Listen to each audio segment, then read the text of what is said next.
여러분 안녕하십니까? 예, 오늘 세 번째 시간 1장 들어가기에 앞서서 이제 오늘 기초 작업으로 오늘 다니엘의 70일의 예언에 대해서 오늘 좀 살펴보는 시간을 갖도록 하겠습니다. 지난 시간 우리가 이제 다니엘서 2장에 나와 있는 그 느부갓네살 왕의 꿈에 대해서 우리가 알아봤잖아요. 오늘은 이 다니엘의 70일의 예언에 대해서 살펴볼 텐데, 지난 시간에 우리가 알아본 이 느부갓네살 왕의 꿈이 이 세상의 나라들, 또 이방 나라에 대한 하나님의 이 계획을 다루고 있다고 말씀을 드렸지 않습니까? 오늘 우리가 살펴볼 이 70일의 예언은 바로 이스라엘, 그러니까 유대 민족들을 향한 하나님의 계획이 이 안에 담겨져 있습니다. 흔히 많은 이제 성경학자들, 성경 교사들이 바로 이 70일의 예언을 예언의 근간이라고 합니다. 근간. 그래서 이게 뿌리, 가지 이런 뜻을 가지고 있는데, 왜냐하면 이게 이 70일의 예언이 이제 고작 한 4절 정도밖에 안 되거든요. 근데 이 4절의 말씀 안에 바로 그리스도의 초림과 또 재림, 그리고 그 이후에 있을 이제 미래 일들에 대한 일들이 이 예언에 게시되어 있습니다. 그래서 많은 성경학자들이 성경의 예언을 연구할 때 이 반드시 이 다니엘의 70일의 예언을 참고하고 해석하는 것을 보게 됩니다. 맥클레인이라고 하는 학자가 있는데요. 이분이 이제 어떤 말을 했냐면, 이 70일의 예언을 이해하지 못하고 신약의 예언을 해석하려는 시도는 대부분 실패하게 될 것이다. 그러니까 우리가 그 신약의 예언, 특별히 요한계시록과 같은 이러한 예언서들을 우리가 바르게 해석하기 위해서는 바로 이 70일의 예언에 관한 이 부분을 우리가 확실히 이해하는 이런 부분이 필요하다는 이런 말을 하고 있습니다. 그래서 오늘 이제 이 70일의 예언에 대해서 구체적으로 살펴볼 텐데, 이제 우리가 다니엘서를 펴서 이제 이 예언의 배경에 대해서 먼저 한번 간단하게 살펴보겠습니다. 다 같이 다니엘서 9장 1절과 2절을 보겠습니다. 구약성경 1248페이지입니다. 자, 제가 읽겠습니다.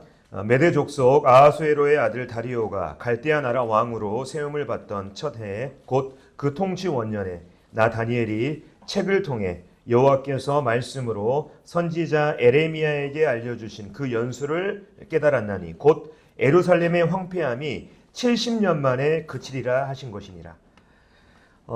이 말씀의 이제 배경을 말씀드리면, 다니엘이 예루살렘에서 바벨론으로 포로로 잡혀왔을 때 약 67년의 이러한 시간이 흘렀습니다. 근데 어느 날 다니엘이 선지자 에레미야의 이 글을 그가 읽게 되었어요. 그리고 이제 우리가 이 포로 생활을 끝내고 다시금 예루살렘으로 돌아갈 날이 얼마 남지 않았다는 것을 알게 돼요. 그러니까 바벨론 포로 생활이 70년 만에 그친다고 하는 것을 바로 에레미야서 말씀을 통해서 깨닫게 됩니다. 그래서 아마도 이 다니엘이 읽었을 걸로 추측되는 에레미야 말씀이 바로 이건 것 같습니다. 에레미야 29장 10절부터 13절에 보면 제가 읽겠습니다. 여호와께서 이와 같이 말씀하시니라. 바벨론에서 70년이 차면 내가 너희를 돌보고 나의 선한 말을 너희에게 성취하여 너희를 이곳으로 돌아오게 하리라. 여호와의 말씀이니라. 너희를 향한 나의 생각을 내가 아나니 평안이요 재앙이 아니니라. 너희에게 미래와 희망을 주는 것이니라. 너희가 내게 부르짖으며 내게 와서 기도하면 내가 너희들의 기도를 들을 것이요 너희가 온 마음으로 나를 구하면 나를 찾을 것이요 나를 만나리라. 아마 다니엘이 에레미야의 이 말씀을 읽고 이제 포로 생활을 끝내고 다시금 예루살렘으로 돌아갈 날이 얼마 남지 않았구나, 이걸 알게 되죠. 그러면서 여기에 나오는 말씀처럼 하나님께 기도하라 그랬지 않습니까? 그래서 이스라엘의 그 온전한 회복을 바라면서 기도하는 가운데 이제 하나님께서 천사 가브리엘을 이 다니엘에게 보내주십니다. 그리고 이제 70일에 관한 예언을 이제 말씀을 해 주시는데, 이 부분을 우리가 한번 읽어 보도록 하겠습니다. 자, 9장 20절부터 27절까지 말씀을 제가 쭉 읽겠습니다. 내가 이같이 말하여 기도하며 내 죄와 내 백성 이스라엘의 죄를 자복하고 내 하나님의 거룩한 산을 위하여 내 하나님 여호와 앞에 간구할 때 곧 내가 기도할 때 이전에 환상 중에 본 그 사람 가브리엘이 빨리 날아서 저녁 제사를 드릴 즈음에 내게 이르더니 내게 가르치며 내게 말하여 이르되 다니엘아 내가 이제 내게 지혜와 총명을 주려고 왔느니라. 곧 네가 기도를 시작할 즈음에 명령이 내려졌으므로 이제 네게 알리러 왔느니라. 너는 크게 은총을 입은 자라. 그런즉 너는 이 일을 생각하고 그 환상을 깨달을지니라. 그리고 이제 24절부터 27절까지 이 네 절의 말씀을 바로 다니엘의 70일의 애언이라고 합니다. 이 부분을 제가 읽겠습니다. 자, 네 백성과 네 거룩한 성을 위하여 70일을 기한으로 정하였나니 허물이 그치며 죄가 끝나며 죄악이 용서되며 영원한 의가 드러나며 환상과 애언이 응하며 또 지극히 거룩한 이가 기름 부음을 받으리라. 그러므로 너는 깨달아 알지니라.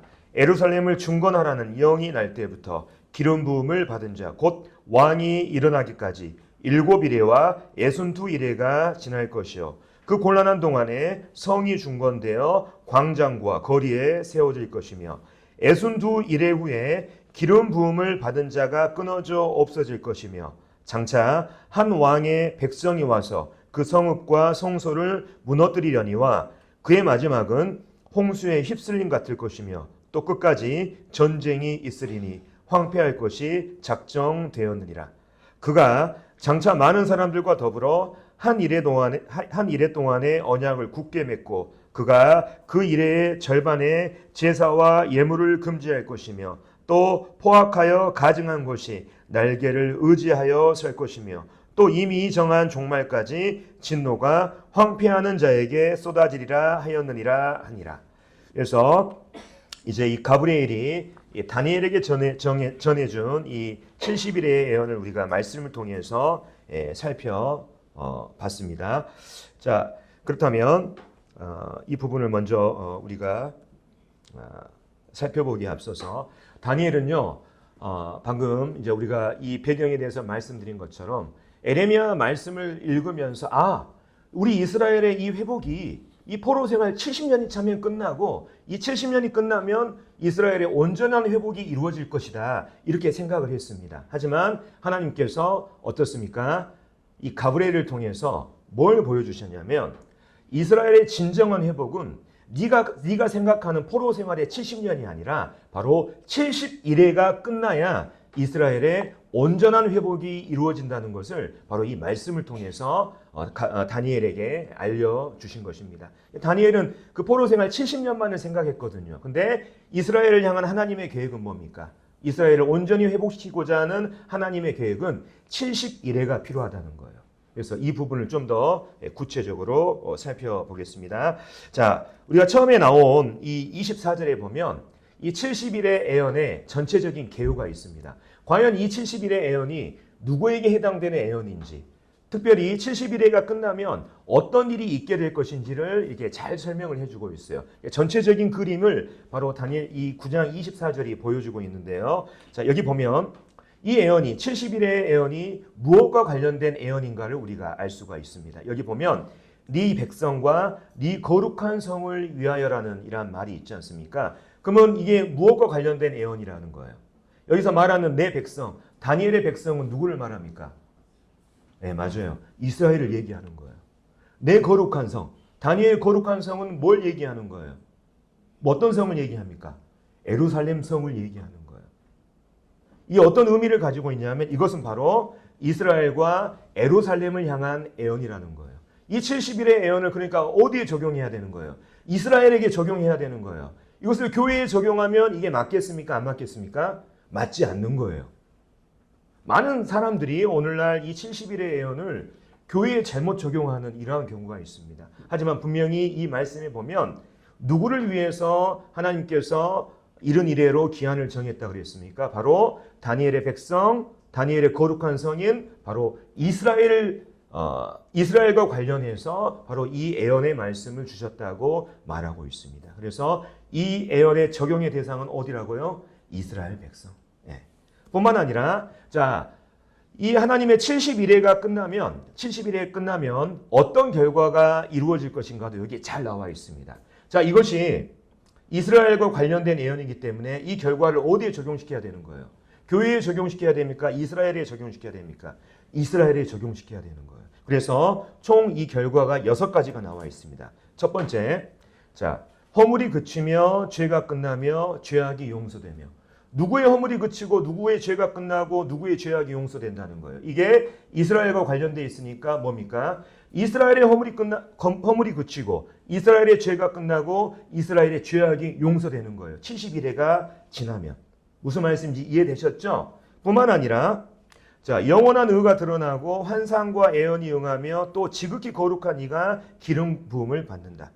다시 말해서 이 이스라엘을 통해서 하나님의 그 영원한 의가 드러나게 된다는 것입니다. 뿐만 아니라 구약 성경을 통해서 이스라엘에게 주어졌던 모든 환상과 애언이 70일회가 지나면 모두 다 완성된다는 거예요. 뿐만 아니라 지극히 거룩한 이가 기름 부음을 받는다고 했는데 여기서 말하는 지극히 거룩한 이가 누굽니까? 바로 예수 그리스도를 말하는 거예요. 구약 시대에 왕을 임명할 때 뭘 했습니까? 그 머리에 기름을 부었잖아요. 다시 말하면 이 말씀은 지극히 거룩하신 예수 그리스도께서 온 세상에 특별히 이스라엘의 왕으로 등극하신다는 이런 의미를 가지고 있습니다. 뿐만 아니라 자, 여기에서 이제 지극히 거룩한 이에 해당되는 히브리어가 인물을 말하는 것이 아니라 어떤 특정한 인물을 말하는 것이 아니라 바로 장소를 말한다. 이렇게 말하시는 분들도 있습니다. 바로 여기서 말하는 지극히 거룩한 이라고 하는 히브리어는 바로 가장 거룩한 곳인 성전의 지성소를 얘기한다. 그래서 장차 이 70일회가 지나게 되면 바로 이스라엘의 성전에서 이 지성소에서의 하나님을 향한 예배가 온전히 회복된다는 이러한 의미를 가지고 있다고 이렇게 말하시는 분도 있어요. 어찌 됐든 바로 이 70일회가 끝나게 되면 그 결과는 뭡니까? 이스라엘이 하나님 앞에서 온전히 회복되는 것입니다. 지금 현재 팔레스타인에 있는 이스라엘은 지금 하나님 믿지 않지 않습니까? 그렇죠? 근데 이러한 70일의 기한이 끝나면 그 이스라엘이 온전히 하나님 앞에서 회복돼서 하나님 앞에 쓰임받는 하나님의 거룩한 백성이 된다고 하는 이러한 의미를 담고 있죠. 자, 그래서 이제 70일의 어떤 이 부분에 대해 이게 무엇과 관련된 것인지 뿐만 아니라 이 70일회가 끝나면 어떤 일이 있게 될 이 결과까지도 이제 24절의 말씀을 통해서 우리가 알아봤고 이제 좀 더 구체적인 이러한 일정을 살펴보겠습니다. 자, 70일회라고 하는 것은 뭐부터 시작되냐? 바로 25절에 보면 이런 말씀이 있습니다. 예루살렘을 중건하라는 영이 날 때부터 이 70일회가 시작되는 거예요. 70일의 시작점. 이게 굉장히 중요합니다. 그래서 예루살렘을 중건하라는 영이 날 때부터 바로 이 70일의 애언이 본격적으로 째깍째깍하고 이제 시작이 된다는 거예요.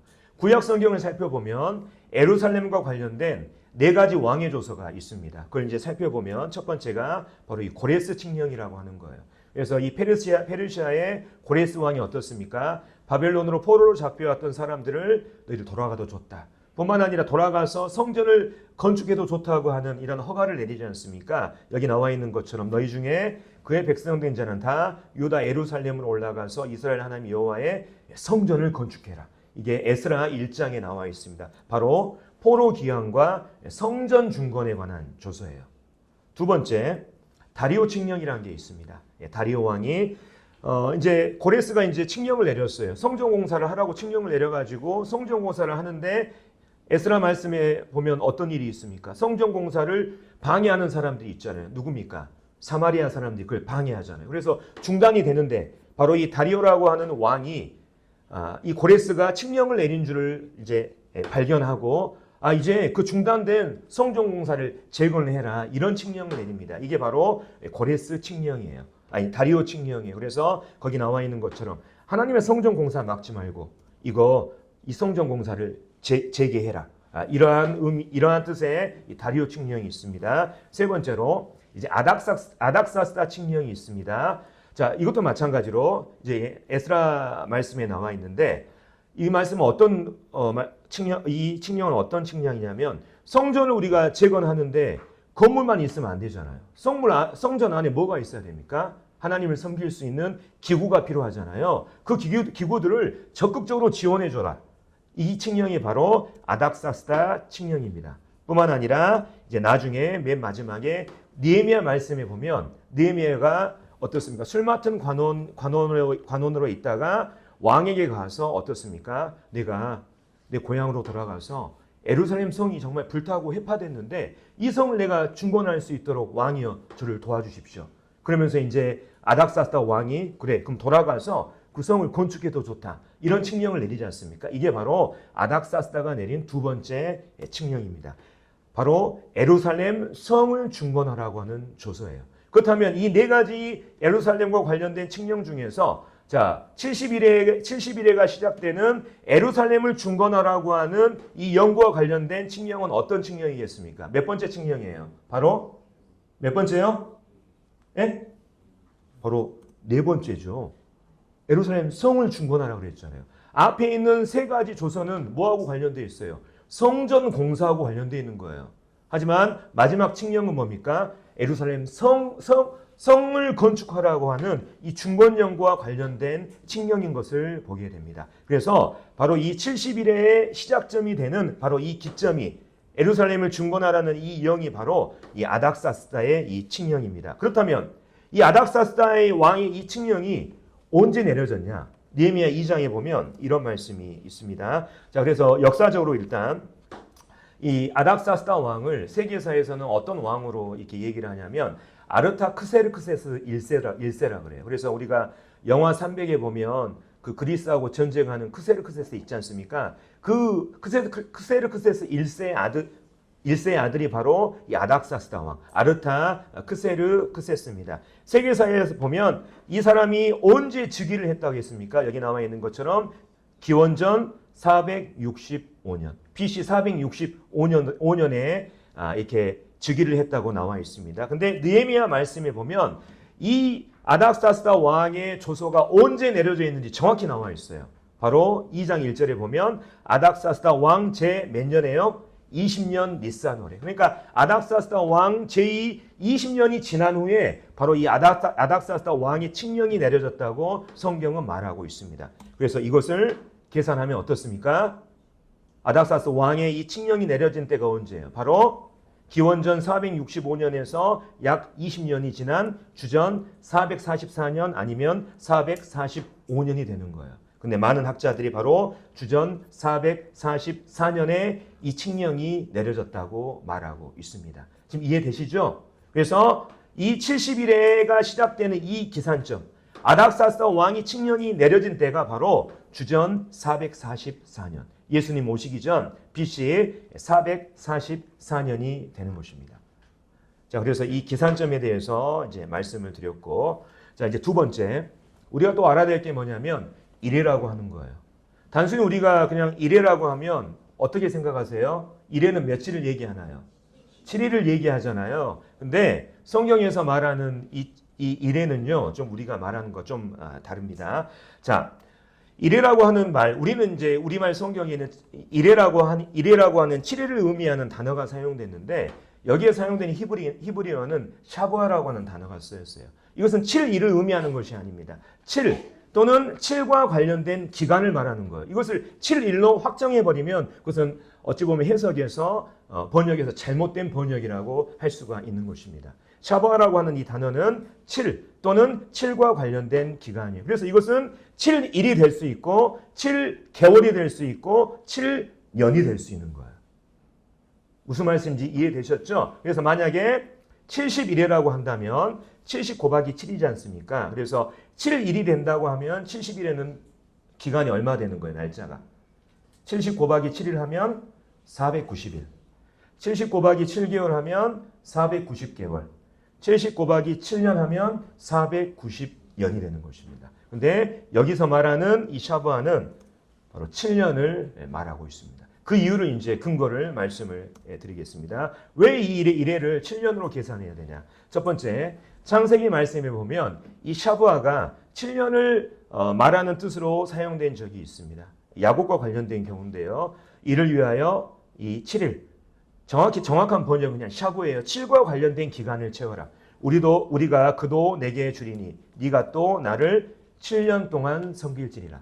야곱이 라헬을 얻기 위해서 라반의 집에서 몇 년 일했습니까? 7년 일했잖아요. 이 샤브아가 바로 이 7년을 의미하고 있습니다. 뿐만 아니라 이제 가장 강력한 근거가 이거예요. 자, 여기 보면 예수님이 이런 말씀을 하셨습니다. 그러므로 너희가 선지자 다니엘이 말한 바 멸망에 가증한 것이 거룩한 곳에 선 것을 보거든. 이건 이제 이따 저희가 살펴보겠지만, 자, 예수님은요, 이따 이 70일의 마지막 일에 해당되는 이 사건을 말하면서 예수님 시대 이후의 일로 말씀하셨어요. 너희가 선지자 다니엘이 말한 바 멸망에 가증한 것이 거룩한 곳을 선 것을 보거든. 그러니까 예수님은 미래의 일로 얘기를 했다고요. 무슨 말씀이 이해됐죠? 그래서 이 70일의 일이 예수님이 계셨던 AD 30년 이후의 일이 되려면 반드시 이것을 7년으로만 계산해야 됩니다. 그래야 이게 딱 맞아떨어지는 거예요. 그 다음에 마지막으로 이제 이것은 이제 성경의 전체적인 이제 배경과 관련되어 있는데요.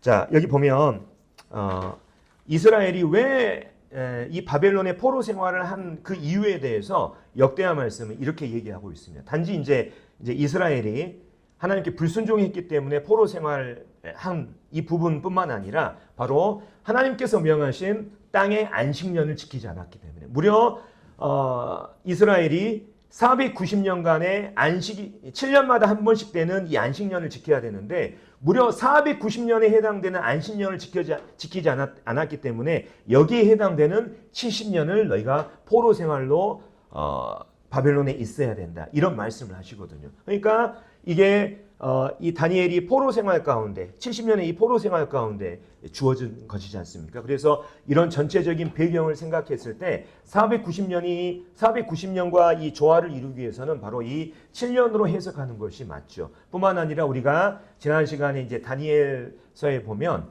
이제 이 적그리스도가 성도들 한때, 두때, 반때, 이제 3년 반. 그러니까 우리가 이 7년을 한 일의 절반이 이제 3년 반이지 않습니까? 그래서 저번에 우리가 얘기했던 한때, 두때 반, 3년 반, 그다음에 요한계시록에 나오는 42개월, 1260일. 그래서 이걸 7년으로 계산할 때 이 다니엘서 이 70일에가 주어진 이 배경과 성경을 이 요한계시록을 해석하는 모든 이 부분에 있어서 일관성 있게 이 모든 애언들을 해석할 수가 있는 거예요. 그래서 바로 이 7년이 바로 이 일의 의미로 우리가 해석할 수가 있습니다. 그래서 70일이라고 하는 것은 바로 70 곱하기 7년 해서 490년이 되는 거예요. 그러니까 하나님께서는 예루살렘을 중건하라고 하는 이 영이 날 때부터 490년이 지나면 어떻습니까? 이스라엘의 온전한 회복이 있게 될 것이라고 다니엘에게 말씀하신 것입니다. 그래서 이제 구체적으로 이러한 예언이 어떻게 역사 가운데 성취됐고 성경이 얼마나 정확한 것인지 우리가 이제 좀 이런 부분들을 구체적으로 살펴보겠습니다. 지금부터는 이제 좀 정신을 말똥말똥 이렇게 차리시고 또 산수하는 것도 나옵니다. 산수를 잘 하셔야 됩니다. 자, 먼저 70일의 일정을 전체적으로 제가 종합적으로 이렇게 말씀을 드리겠습니다. 자, 예루살렘을 중건하라고 하는 영이 주전 444년에 있었습니다. 그리고 이제 어떻습니까? 이 70일의 이 예언을 이 세 개로 이렇게 구분하고 있어요. 자, 7일에와 62일에 그리고 마지막 한 일에. 그래서 7일에와 62일에가 지나면 어떤 일이 발생합니까? 기름 부은 자가 왕으로 출현하는 거예요. 여기서 말하는 기름 부은 자가 누굽니까? 예수님을 얘기하는 거예요. 히브리어로 기름 부은 자를 뭐라고 합니까? 메시아라고 합니다. 헬라어로 기름 부은 자가 뭡니까? 그리스도입니다. 그렇죠? 그러니까 우리가 메시아, 그리스도라고 하는 이 말의 뜻은 기름 부음을 받았다고 하는 이 뜻을 가지고 있어요. 다시 말해서 예루살렘을 중건하라고 하는 영이 444년이 났는데 69일에가 지나면 정확히 69일에가 지나면 예수님께서 왕으로 출현하신다는 거예요. 이 예언입니다. 그 다음에 왕으로 출현하신 이후에 바로 나머지 한 일회가 시작되는 것이 아니라 그 69일회와 한 일회 사이에 어떤 일이 일어날지 나와 있습니다. 다시 말하면 그 기름 부은 자가 끊어져 없어질 것이고 성읍과 성소가 파괴되고 그것이 끝까지 황폐할 것이 작정됐다. 그리고 마지막으로 이 한 이래가 시작되면서 어떤 사람이 등장하죠. 한 이래 동안에 언약을 맺게 된다. 그리고 그 사람이 등장해서 어떤 일을 하게 될 것인지 제사와 예물을 금지하고 가증한 것이 날개 위에 서고 거기 하나님의 진노가 임한다고 하는 이 전체적인 일정이 나와 있어요. 자, 그렇다면 이 예언이 얼마나 정확한가 이 부분을 이제 살펴보겠습니다. 정신을 바짝 차리시고 자, 산수를 이제 잘 하셔야 됩니다. 첫 번째, 주전 444년을 기준으로 69일회가 지나면 예수님께서 왕으로 등장하신다고 그랬습니다. 자, 69일회는 몇 년이죠? 69 곱하기 아까 1회가 몇 년이라 했어요? 7년이라 했죠? 계산하면 483년입니다. 그러니까 이 말은 뭔 말이냐면 주전 444년에서 483년이 지나면 예수님이 왕으로 출현하신다는 거예요. 이해되시죠? 근데 여기 이제 우리가 한 가지 잘 이렇게 생각해야 할 필요가 있는 게 뭐냐면 성경에서의 달력은 오늘날 우리가 쓰는 달력하고 달라요. 성경에서의 한 달은 30일입니다. 성경에서의 1년은 360일이에요. 다시 말하면 성경은 뭡니까? 음력을 쓰잖아요. 오늘날 우리는 뭐 씁니까? 태양력이라고 하는 율리우스력을 이제 씁니다. 그렇기 때문에 이 날짜를 이것이 세계사에서 역사에서 어떻게 성취되었는가를 알려주기 위해서는 이 음력을 다시 말하면 태양력으로 고쳐줘야 되는 거예요. 이 작업이 필요합니다. 그래서 유대력은 한 달은 30일, 1년은 360일로 계산하니까 날수로 치면 483 곱하기 1년이 360일이니까 483년은 며칠입니까? 계산하면 17만 3,880일이 되는 거예요. 계산기 안 뜯어봐도 제가 계산 잘했습니다. 자, 17만 3,880일인데 이것을 오늘날 우리가 쓰는 태양력으로 고쳐야 돼요. 우리가 1년은 며칠입니까? 365일이잖아요. 근데 365일로 끝나는 게 아니거든요. 뭐가 있습니까? 윤달이라고 하는 게 있어요. 그래서 1년을 정확히 계산하면 365.25일이 되는 거예요. 4년마다 한 번씩 거의 윤년이 오지 않습니까? 그래서 이거를 태양력으로 나눠주면 17만 3,880 나누기 365.25 하면 476년이 되는 것입니다. 그래서 이것이 역사 가운데 어떻게 성취되었는지 살펴보려면 바로 예루살렘 중건령을 내린 BC 444년에서 69일에인 476년이 지나면 바로 그리스도께서 왕으로 출현하신다는 거예요. 그러면 이걸 계산하면 어떻습니까? AD 32년이 되면 예수님께서 왕으로 출현을 하시는 거예요. 근데 여기 우리가 또 한 가지 생각할 게 있습니다. BC 1년에서 0년으로 가는 것이 아니라 BC 1년에서 바로 뭘로 가요? AD 1년으로 가잖아요. 그럼 여기에다 뭘 더해줘야 됩니까? 플러스 1을 해줘야 되는 거예요. 그러면 뭡니까? AD 33년이 되면 예수님께서 드디어 왕으로 출현하신다는 거예요. 이거 지금 이 계산 이해되십니까? 예. 정확히 예루살렘 중건령 이 기점으로 476년이 지난 AD 33년에 예수님께서 왕으로 출현하신다고 성경은 말하고 있습니다. 자, 그렇다면 구약 성경에는 왕으로 오실 그리스도가 예언이 되어 있습니다. 그게 말씀이 어디에 있냐면 바로 스가랴 9장 9절에 있죠. 제가 읽겠습니다. 시온에 따라 크게 기뻐할지어다. 예루살렘에 따라 즐거이 부를지어다. 보라, 네 왕이 내게 임하시나니 그는 공의로우시며 구원을 베푸시며 겸손하여서 나귀를 타시나니 나귀의 작은 것 곧 나귀 새끼니라. 예수님께서 장차 나귀 새끼를 타고 왕으로 등장하실 것을 스가랴서에서 예언을 하고 있다고요. 그리고 실질적으로 예수님께서는 누가복음 19장에 보면 나귀 새끼를 타고 왕으로 예루살렘에 입성을 하셨습니다. 제가 읽어보겠습니다. 그것을 예수께로 끌고 와서 자기들의 겉옷을 나귀 새끼 위에 걸어놓고 예수를 태우니 이르되 찬송하리로다 주의 이름으로 오시는 뭐요? 왕이여. 하늘에는 평하여 가장 높은 곳에는 영광이로다 하니. 예수님이 바로 왕으로 나귀 새끼를 타고 예루살렘에 입성하신 것입니다. 그리고 이 입성하신 그 주에 금요일 6월절 날에 예수님께서 십자가에 돌아가신 거예요.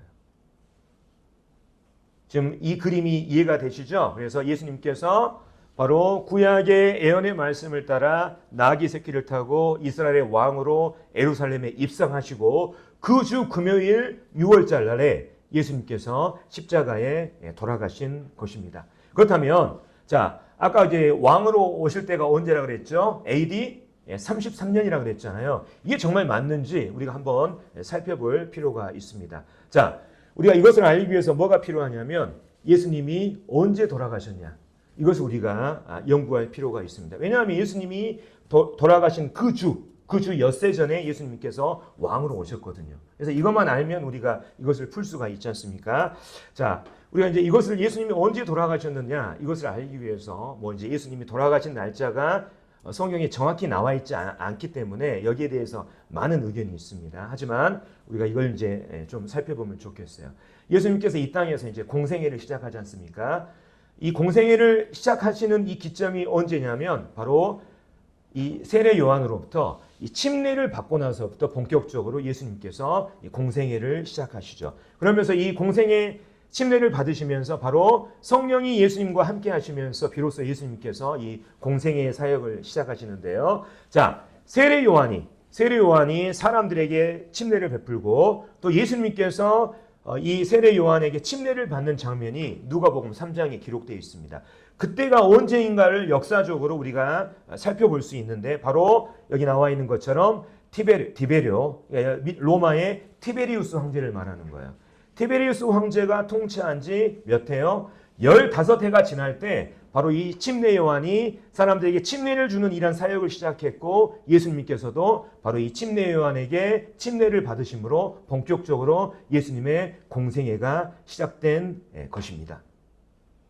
그래서 여기 나와 보면은 이게 이제 티베리우스 황제의 이러한 상인데요. AI가 이걸 이제 복원을 했습니다. 복원을 했어요. 근데 이 티베리우스 황제는 역사적으로 언제 즉위했는가가 정확합니다. 세계사에서 일치하고 있어요. 바로 주후 AD 14년 8월에 즉위를 했다고 나와 있습니다. 근데 아까 말한 것처럼 요한의 침례, 예수님의 공생의 시작이 언제냐면 디베rio 황제가 통치한 지 몇 해가 지난 다음이요?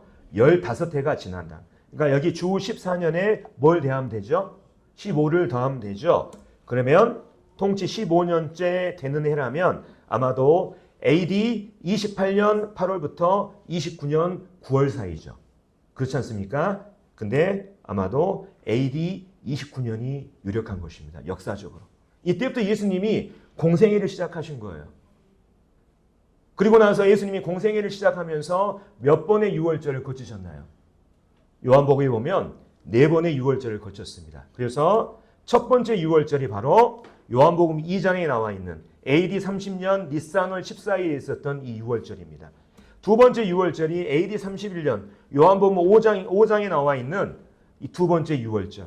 세 번째 유월절이 요한복음 6장에 나와 있는 AD 32년 니산월 14일의 유월절. 그리고 네 번째 유월절이 바로 요한복음 12장 1절에 나와 있는 이 유월절 엿새 전에 예수님께서 베다니에 이르셨다고 그랬지 않습니까? 이때 예수님께서 유월절 엿새 전에 베다니에 이르시고 그 다음날 일요일날 예수님께서 바로 예루살렘의 왕으로 입성하셨고 그 주 금요일 유월절날 예수님께서 십자가에 돌아가신 거예요.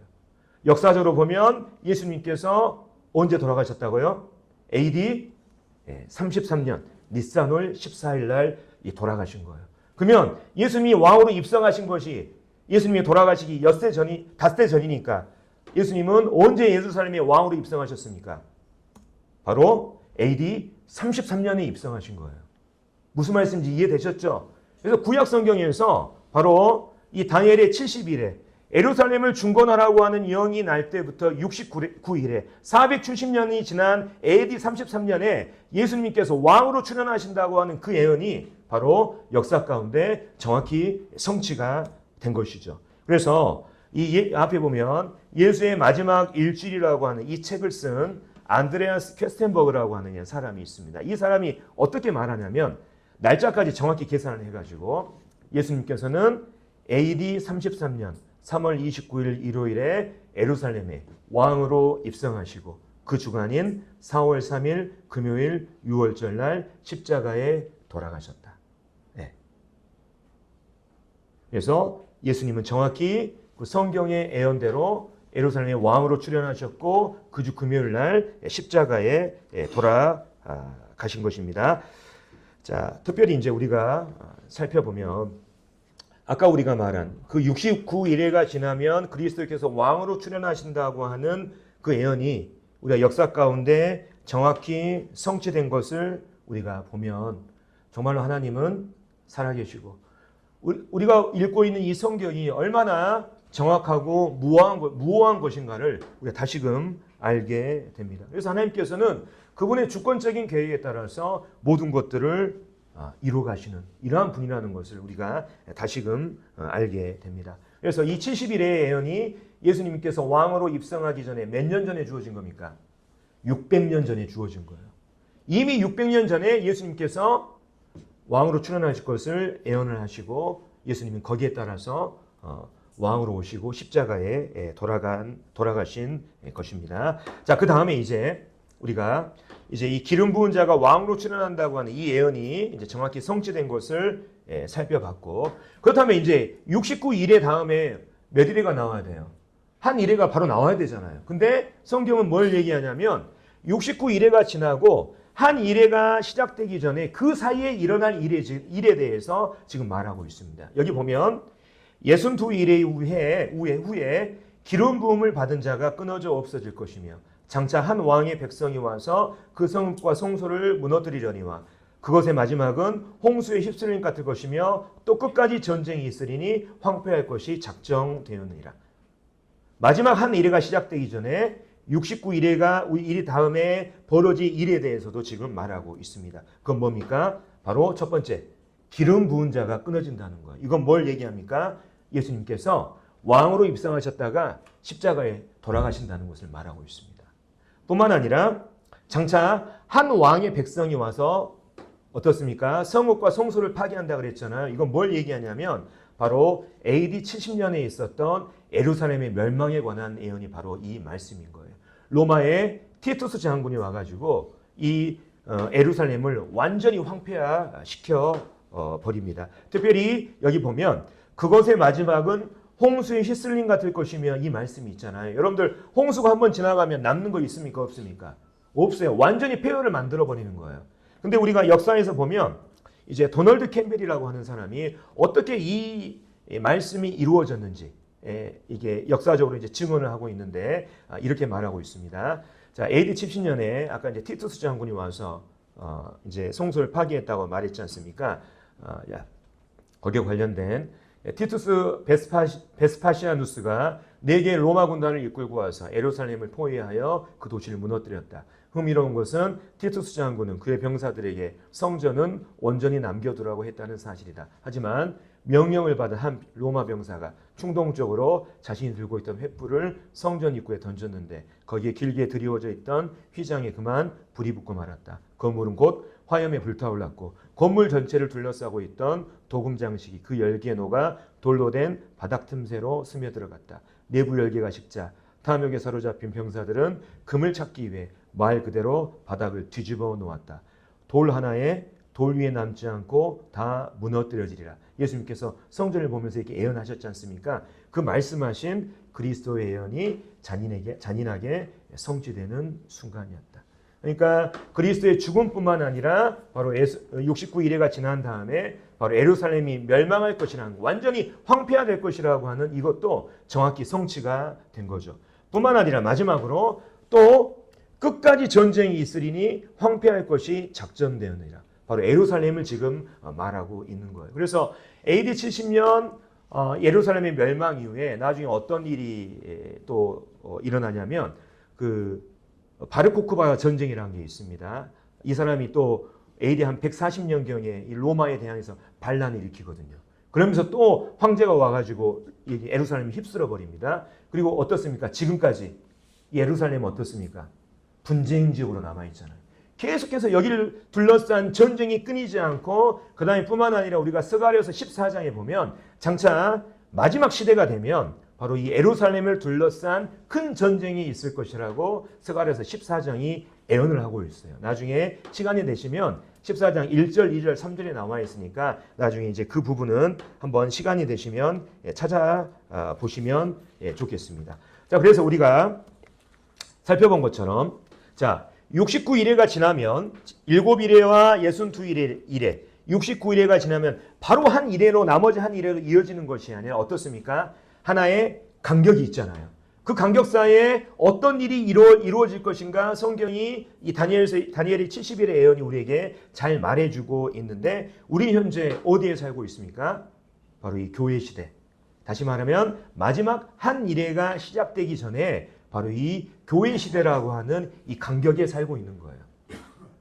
자, 그렇다면 이제 이 부분을 우리가 마지막 한 일회에 대해서 이제 살펴보겠습니다. 자, 지금까지 일들이 정확히 성취되었다고 한다면 우리는 뭘 확신할 수 있습니까? 마지막 한 일회도 정확히 성취된다는 것을 우리는 확신할 수가 있는 거예요.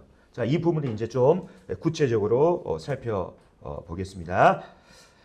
자, 마지막 한 일회는 어떻게 시작하냐? 그가 등장합니다. 그라고 하는 사람이 등장하면서 이제 마지막 한 일회가 시작되는 거예요. 그래서 제가 여기 읽겠습니다.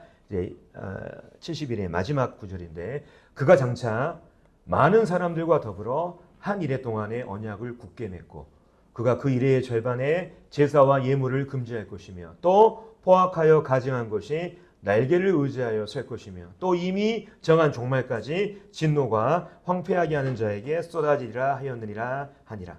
그가 등장해요. 그래서 이 그가 등장해서 마지막 한 일회 동안에 하는 일을 세 가지로 요약할 수가 있습니다. 첫 번째, 많은 사람들과 한 일회 동안에 언약을 맺습니다. 한 일회가 아까 몇 년이라고 그랬죠? 7년이죠. 그가 등장해서 많은 사람들과 7년간의 언약을 맺게 되는 거예요. 근데 두 번째, 그 7년간의 언약을 맺는데 그 일의 절반이 끝나면 제사와 예물을 금지한다는 거예요. 세 번째, 그라고 하는 사람이 장차 거룩한 곳에 포악하여 가증한 것을 날개 위에 세운다고 하는 이 말을 하고 있는 것을 보게 됩니다. 이 부분을 한번 천천히 살펴보겠습니다. 자, 그가 등장해서 많은 사람들과 언약을 맺는다는 거예요. 조약을 맺는다는 거예요. 근데 우리가 여기서 이 조약의 내용을 짐작할 수가 있어요. 그 다음 구절에 뭡니까? 그가 한 일의 절반에 제사와 예물을 금지한다 그랬잖아요. 조약의 내용은 뭐냐면 제사와 예물을 허용한다고 하는 조약일 것입니다. 7년간의 조약을 맺었습니다. 제사와 예물을 허용하는 조약을 맺었는데 그 일의 절반이 되면 그 조약의 내용을 파기한다는 거예요. 우리가 그래서 짐작할 수가 있는 것입니다. 그래서 바로 그가 와서 그라고 하는 사람이 등장해서 이 제사와 예물은 누가 드리는 거예요? 이스라엘 백성이 드리는 거지 않습니까? 이스라엘 백성들이 제사와 예물을 드리기 위해서는 뭐가 필요해요? 성전이 필요한 거예요. 성전이 세워져야 제사와 예물을 드리는 게 가능할 것이지 않습니까? 그렇기 때문에 애언을 연구하는 사람들이 그토록 이스라엘의 성전이 세워지는 것에 관심을 두는 이유가 바로 여기에 있는 거예요. 성전이 세워져야 제사와 예물을 드릴 수가 있는 것이죠. 그래서 만약에 이 그라는 사람이 등장해서 바로 이 성전 안에서 제사와 예물을 허용할 수 있는 이러한 조약을 맺을 것이라는 이러한 짐작을 하게 되는 거예요. 근데 지금 이스라엘이 이제 성전을 세우려면은 아마 이제 이 장소에 이제 성전을 세워야 됩니다. 제가 이제 작년에 이제 이스라엘 갔을 때 실질적으로 여기에 갔습니다. 여기 보면 이제 황금돔 사원이에요. 여기가 이제 원래 예루살렘 성전이 있던 이러한 자리인데 그리고 아브라함이 이삭을 제물로 드렸던 이 장소로도 잘 알려져 있습니다.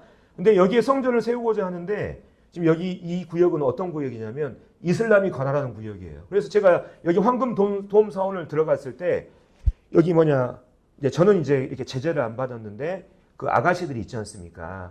또 여성분들이 짧은 치마라든지 몸을 드러내는 옷을 입으면 전부 다 이렇게 옷을 주더라고요. 이게 이제 이슬람의 법인 거예요. 그러니까 여기에 이슬람 관할 구역이기 때문에 여기에 이제 어떻습니까? 이스라엘의 이 성전이 세워지려면 뭐가 필요한 거예요? 어떤 사람이 와가지고 여기에 성전이 세워질 수 있는 유능한 협상가, 유력한 사람이 등장하게 되는 거예요. 이스라엘을 도와줄 수 있는. 무슨 말씀인지 이해되셨죠? 그러니까 예물과 제사를 드리기 위해서는 뭐가 필요하다고요? 성전이 필요한 거예요. 오늘날 지금 이스라엘이 예물 제사 드리지 않지 않습니까? 왜 그래요? 성전이 없으니까 그게 불가능한 거예요. 하지만 예물과 제사를 드리기 위해서는 반드시 성전이 필요하고 이 그라고 하는 이 사람이 와서 아마 이것을 도와줄 수 있을 것이다. 그것을 도와줄 수 있으려면 이 사람은 적어도 굉장히 유력한 사람이거나 유능한 통치자야 된다고 하는, 또 협상가야 된다고 하는 이러한 예상을 우리가 해볼 수가 있게 되는 것이죠. 근데 이 사람이 7년간에 제사와 예물을 허용한 이 조약을 맺었다가 느닷없이 일의 절반이 지나면 바로 이 3년 반을 남겨두면 성전 제사를 금지한다는 거예요. 다시 말해 이건 뭡니까? 이스라엘 사람들에게 처음에는 호의적이었다가 3년 반이 지나면 뭘 한다는 거예요? 호의적이지 않다는 거예요. 그렇죠? 그래서 아마도 이러한 일을 통해서 아마 이스라엘 민족이 이 사람으로부터 엄청난 핍박을, 3년 반의 핍박을 받게 될 것이라는 그런 예상을 우리가 해볼 수 있게 되는 것이죠. 그래서 이 3년 반을 남겨두고 성전 제사를 금지하면서 그가 동시에 하는 게 있습니다. 뭐냐면 포악하여 가증한 것을 날개 위에 세운다고 얘기하고 있어요. 여기서 말하는 날개는 뭐냐면 바로 지성소, 성전의 지성소에 바로 속죄소의 뚜껑에 있는 그룹의 날개를 의미하는 것입니다. 이 날개. 그래서 우리 구약시대 이 지성소에 보면 지성소에 뭐가 있습니까? 언약궤의 뚜껑에 속죄소라고 하는 것이 있는데 그 속죄소에 누가 자정해요? 하나님께서 자정하시지 않습니까? 그러면서 이스라엘 사람들과 구약시대에 함께했던 장소가 바로 이 장소예요. 바로 두 그룹이 날개를 이렇게 덮는 곳인데 바로 여기에 바로 이 그라는 사람이 포악하여 가증한 것을 날개 위에 세운다고 지금 말하고 있습니다. 예수님께서도 마태복음 24장에 보면 선지자 다니엘이 말한 바 멸망에 가증한 것이 이 거룩한 곳, 바로 이 지성소에 서게 될 것이라고 예수님은 말씀하고 있습니다. 이 그라는 사람이 마지막 한 일에 등장해서 하게 될 일이 바로 이거예요. 그렇다면 이 그라고 하는 사람의 정체는 뭐냐? 그의 정체는 뭐냐? 자, 여기에 대해서 너무나 많은 이제 해석들이 있습니다. 이론들이 있어요. 사람들이 각자의 어떤 해석에 따라서 많은 것들을 주장하는데 여기에 대해서 가장 정확한 이 그의 정체에 대해서 해답을 제공하는 분이 예수님입니다. 예수님께서 마태복음 24장에 보면 감람산 광화라고 하는 것을 하셨어요. 이건 어떤 내용이냐면 예수님의 이 세상의 종말과 예수님의 이 재림이 이 땅에 임할 때 과연 이 세상 가운데 어떤 일이 있을 것인가, 이것을 중심으로 예수님이 당시의 사람들에게 설교를 하신 거거든요. 이 배경이 그거예요. 자, 그러면 이 배경하에 예수님께서 여기 보면 마태복음 24장에 이 말씀을 하셨습니다. 그러므로 너희가 선지자 다니엘이 말한 바 멸망에 가증한 곳이 거룩한 곳에 선 것을 보거든 읽는 자는 깨달을진저. 예수님이 이 세상의 종말과 예수님의 재림에 대해서 말씀하실 때 무엇을 끄집어 오셨습니까? 바로 다니엘의 70일의 마지막 한 일에 해당하는 사건을 끄집어 오셨어요. 그것과 연결해가지고 말씀하셨다고요. 그러면서 24장 21절에 보면 이는 그때 큰 환난이 있겠습니다. 창세로부터 지금까지 이런 환난이 없었고 후에도 없으리라. 이 세상에 단 한 번도, 이 세상의 마지막에 단 한 번도 경험해보지 못한 전무후무한 환난이 그 시대 마지막에 있게 될 것이라고 예수님이 말씀하셨습니다. 그리고 그 환난 후에 어떤 일이 있게 되냐? 마지막 구절을 보면 그날 환난 후에 즉시 해가 어두워지며 달이 빛을 내지 아니하며 별들이 하늘에서 떨어지며 하늘의 권능들이 흔들리리라. 그때 인자의 징조가 하늘에서 보이겠고 그때 땅의 모든 족속들이 통곡하며 그들이 인자가 구름을 타고 능력과 큰 영광으로 오는 것을 보리라. 이게 모두가 다 연결되어 있는 거예요. 다니엘의 마지막 한 일에 이 땅에 있을 전무후무한 큰 환난, 그다음 환난 이후에 있을 예수님의 재림이 모두 한 곳에 연결되어서 예수님께서 마태복음 24장의 감람산 설교를 통해서 한꺼번에 연결해서 말씀하신 것입니다. 그러면 다니엘의 마지막 한 일에 등장하는 과연 그는 누굴까요? 예수님의 말씀을 연결시키면 바로 이 시대, 이 세상의 마지막 시대, 특별히 이스라엘의 이 환난기, 특별히 예수 그리스도의 재림 직전에 등장하는 어떤 인물이라고 우리는 확신할 수가 있는 것입니다. 여기에 이 그의 정체에 대해서 가장 확실한 해답을 제공하시는 분이 바로 예수님이에요. 바로 다니엘 70일의 마지막 한 일에 해당하는 사건을 그것과 연결시켜서 말씀하셨기 때문입니다.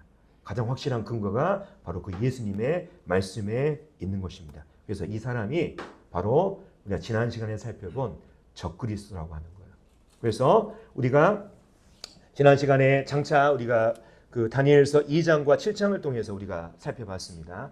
장차 한 작은 뿔이 등장하게 된다 그랬습니다. 예수님께서 이 땅에 하나님의 이 나라를 세우시기 전에 그 뿔이 작은 뿔이 등장해서 뭘 하냐? 지극히 높으신 이를 말로 대적하며 신성 모독한다고 하고 또 지극히 높으신 이의 성도를 괴롭게 할 것이며 이스라엘을 핍박하고 그가 또 때와 법을 고치고자 할 것이며 약속을 파기하고 성도들은 그의 손에 붙임받아 한 때와 두 때와 반 때를 지내리라. 적그리스도 아래서 3년 반 동안 핍박을 당하게 될 것을 우리가 다니엘서 7장을 통해서 지난 시간에 살펴봤습니다. 뿐만 아니라 요한계시록에 보면 이 짐승 적그리스도가 등장해서 어떤 일을 하느냐, 또 짐승이 과장되고 신성 모독을 말하는 입을 받고 또 얼마 동안요? 42달 동안 42달 동안을 연수로 계산하면 몇 년입니까? 3년 반인 거예요. 한 때, 두 때, 반 때. 일할 권세를 받으니라. 짐승이 입을 벌려 하나님을 향하여 비방하되 그의 이름과 그의 장막 곧 하늘에 사는 자들을 비방하더라. 또 권세를 받아서 42달 동안 권세를 받아서 성도들과 싸워 이기게 되고 바로 이스라엘을 핍박하고 각 족속과 백성과 방언과 나라를 다스리는 권세를 받으니 3년 반 동안 온 세계를 통치하고 모든 사람들이 이 적그리스도에게 숭배하는 이러한 날이 있게 되며 생명책에 기록되지 못한 창세 이후에 생명책에 기록되지 못한 모든 자가 바로 이 짐승에게 절하게 된다고 성경은 말하고 있지 않습니까?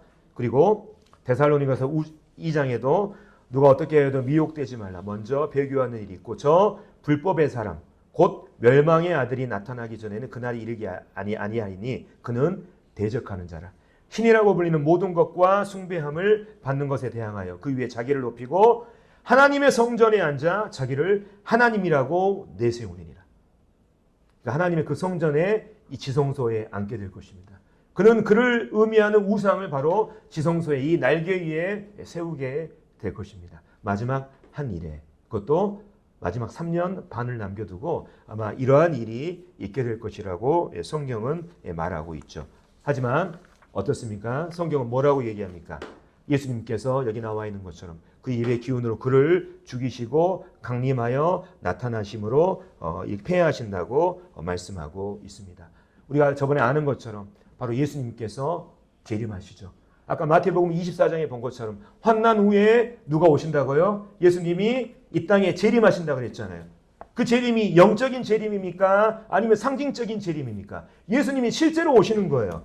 바로 여기 나와 있는 것처럼 예수님께서 스가랴서 14장에 보면 그날에 그의 발이 어디에 선다 그랬어요? 예루살렘 앞 곧 동쪽 감람산에 서실 것이요. 예수님이 어디에서 승천하셨습니까? 사도행전 1장에 보면 감람산에서 승천하시고 천사들이 제자들에게 예수님의 승천을 본 제자들이 이렇게 얘기했습니다. 하늘로 본 그대로 예수님은 다시 오신다고 말씀하셨잖아요. 그 말씀이 그대로 이루어지는 거예요. 문자 그대로. 그리고 우리가 다니엘서 2장에 나와 있는 느부갓네살 왕의 이 꿈에 나와 있는 것처럼 어떻습니까?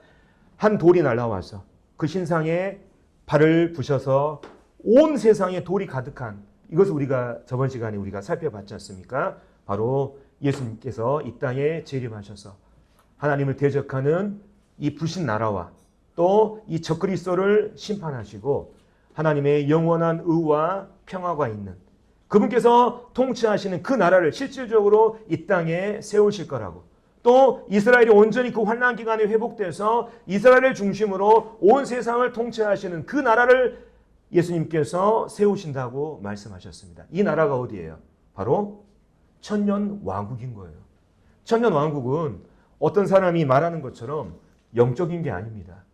교회 시대를 통해서 예수님이 다스리는 이 시대가 어떤 사람들은 천년 왕국이라고 하는데 저번에도 우리가 살펴본 것처럼 바벨론 페르시아, 그리스, 로마 제국이 실질적으로 이 땅에서 온 세계를 통치하는 이러한 나라였던 것처럼 마지막 시대에 예수님이 세우시는 그 나라도 가시적이고 물리적으로 실질적으로 예수님이 통치하시는 그 나라가 바로 이 땅에 세워지는 것이고 그 나라가 바로 성경에서는 천년 왕국이라고 말하고 있습니다. 그리고 바로 이 70일회가 끝나게 되면 예수님이 재림하시게 되면 바로 이 70일회가 이제 종료가 되죠. 그래서 그 약속대로 바로 이스라엘의 허물이 그치고 죄가 끝나고 죄악이 용서되며 이스라엘 통한 영원한 하나님의 의가 드러나고 구약의 모든 이스라엘에게 향한 애언이 성취되고 바로 그리스도께서 온 세상의 왕으로 등극하신 그 일이 이 70일의 애언이 온전히 성취가 되는 거예요. 그래서 이 순서들을 우리 형제 자매님들께서 잘 이해하시고 기억하시면 좋겠습니다. 자, 그래서 오늘 이제 말씀 이제 정리하도록 하겠습니다. 다니엘서의 이 70일의 애언을 통해서 우리는 하나님이 정말 어떤 분이신지를 살펴봤습니다. 또 하나님이 우리에게 주신 이 성경이 얼마나 정확하고 또 무한 것인가를 우리가 살펴봤습니다. 그래서 이 70일에 관한 애언 중에서 이 빨간색으로 표시된 거 있잖아요. 69일회가 지나면 그리스도께서 왕으로 출현하신다고 하는 이 애언이 정확히 이루어졌고 그다음에 마지막 한 일회가 있기 전에 이루어질 이 일들도 정확히 성취된 걸 보면 어떻습니까? 마지막 한 일회도 성경의 말씀대로 그대로 성취될 것을 우리는 믿습니다. 그리고 우리는 이 마지막 한 일회를 우리가 앞두고 있는 거예요. 마지막 한 일회를 앞두고 있다는 것은 어떤 의미를 갖고 있냐면 예수님의 재림이 이제 얼마 남지 않았다는 것을 의미하거든요. 어찌 보면 이제 저도 자주 있는 거지만 잊고 살지만 예수님의 재림은 우리가 살고 있는 이 시대에 이루어질 수 있습니다. 엊그제 이제 트럼프가 총을 맞았지 않습니까? 가지고 이제 죽다 살아났죠. 그러니까 뉴스에 보니까 이 트럼프를 또 적그리스도라고 이제 계시록에 보면 적그리스도가 죽다 살아나는 이 장면이 나오거든요. 예. 그래서 많은 사람들이 이제 그 사람을 막 따르고 숭배하는 이게 이제 계시록의 이제 줄거리인데 트럼프가 총을 이제 죽다가 살아난 이걸 보면서 어떤 사람들은 또 트럼프가 적그리스도다 이렇게 말하는 사람이 있는 것 같습니다. 아무튼 이 세상의 종말에 대해서 사람들은 엄청 관심이 많아요. 하나님을 믿는 사람들도 이 성경의 예언이 어떻게 이루어지고 있는 이 부분에 대해서도 엄청난 촉각을 세우면서 그래서 준비하고 있는 것을 보게 됩니다. 우리도 마찬가지예요. 우리가 이것을 잊고 살지만 예수님의 이 재림은 언제라도 우리 시대에 이루어질 수 있다. 이러한 생각을 가지고 우리가 살아야 될 필요가 있습니다. 자, 그렇다면 우리는 예수님의 재림을 어떻게 준비해야 될까요? 예수님의 재림이 임박했으니 우리는 그 예수님의 재림을 바라보면서 모든 것들을 팽개치고 이 예수님의 재림에 올인해야 되겠습니까? 아니면 이와는 반대로 예수님은 우리 시대는 절대 오지 않을 거야. 그러면서 정말 무감각하고 무분별하고 정말 규모 없이 질서 없이 우리가 남은 삶을 살아야 되겠습니까? 그건 아니잖아요. 그래서 베드로후서 말씀에 보면 이런 말씀이 있습니다. 예수님의 이 재림과 그분의 나라를 사모하는 사람들에게 베드로가 이렇게 권면하고 있어요. 그러므로 사랑하는 자들아 너희가 이것을 바라보나니 주 앞에서 점도 없고 흠도 없이 평강 가운데 나타나기를 힘쓰라. 주님 맞을 때 부끄러움 없는 이런 모습으로 우리가 주님 이렇게 맞으라고 하는 이러한 이 베드로의 당부를 보게 됩니다. 오늘날 이제 그런 사람들 많잖아요.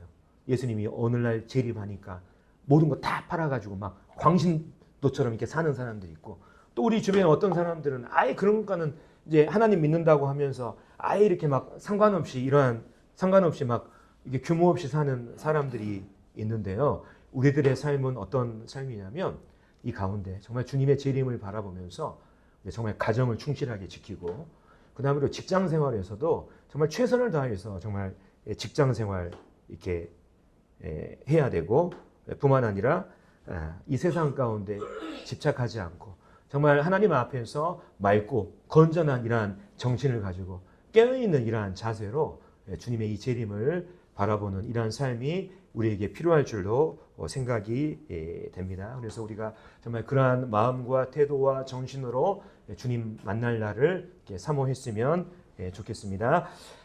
자, 그러면 이제 2시간에 걸쳐서 이제 요한계시록 이해를 위한 기초 작업 마쳤습니다. 다니엘서에 있는 느부갓네살 왕의 꿈, 그다음에 70일의 예언을 살펴봤습니다.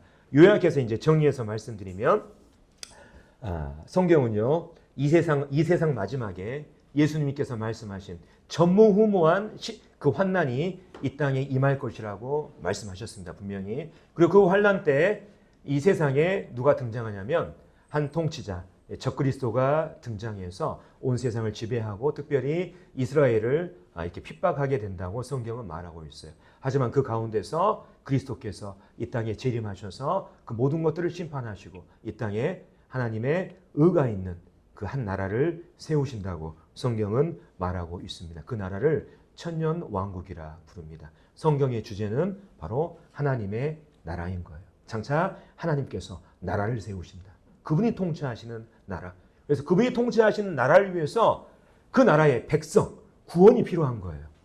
구원도 정말 우리에게 중요한 문제지만 더 큰 중요한 것은 하나님의 나라인 것입니다. 하나님 나라의 백성. 자, 마지막으로 책 한 권 소개해 드리겠습니다. 자, 이 책은 이제 우리 모임에서 나온 책입니다. 다니엘의 70일의 예언을 이제 잘 이렇게 풀어서 설명한 책인데, 이제 이 책을 쓰신 분이 로버트 앤더슨이라고 하는 분입니다. 영국의 우리 교회의 형제님이세요. 이분이 이제 런던 경시청의 형사국장까지 하신 되게 이제 유명한 분인데, 이분이 다니엘의 이 70일의 예언에 관한 이런 부분들을 굉장히 잘 연구해가지고 책으로 쓰셨습니다. 그래서 한번 이 책 이렇게 생각나실 때 이렇게 구입해서 읽어보셨으면 좋겠고, 지난번에 이제 추천해드렸던 그 바벨론의 비밀 요원 이렇게 인터넷상에 이제 뭐 품절됐다고 하시는데 제가 이번에 한번 구해서 밑에 있는 책장에 구해놨습니다. 그래서 관심 있는 분은 또 빌려가서 또 읽으셨으면 좋겠습니다. 다음 시간부터는 이제 8월 첫 주가 되겠습니다. 요한계시록 1장 이렇게 강해 본격적으로 시작하도록 하겠습니다. 시간이 많이 늦어졌습니다. 이 사람 마치겠습니다.